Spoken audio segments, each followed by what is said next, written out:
കരുനാഗപ്പള്ളിയിലെ UDF സ്ഥാനാർത്ഥി CR മഹേഷിന്റെ സ്വീകരണ പരിപാടികൾ പുരോഗമിക്കുന്നു. തൊടിയൂർ ഗ്രാമപഞ്ചായത്തിന്റെ വിവിധ ഭാഗങ്ങളിൽ സ്ഥാനാർത്ഥിക്ക് സ്വീകരണം നൽകി.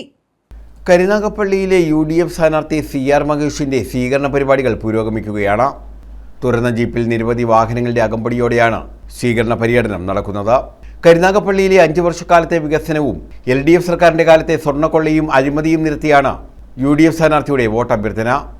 എല്ലാവരും കൈപ്പത്തി അടയാളത്തിൽ വോട്ട് നൽകി വിജയിപ്പിക്കാൻ വേണ്ട പ്രവർത്തനത്തിൽ മുഴുവൻ ആളുകളും ഇനിയുള്ള ദിവസങ്ങളിൽ പങ്കാളിയാകും. നിങ്ങളുടെ ഊഷ്മളമായ സ്നേഹത്തിനും സ്വീകരണത്തിനും നന്ദി, 1000 നന്ദി. തൊടിയൂർ ഗ്രാമപഞ്ചായത്തിലെ വിവിധ കേന്ദ്രങ്ങളിൽ സ്ഥാനാർത്ഥിക്ക് സ്വീകരണം നൽകി.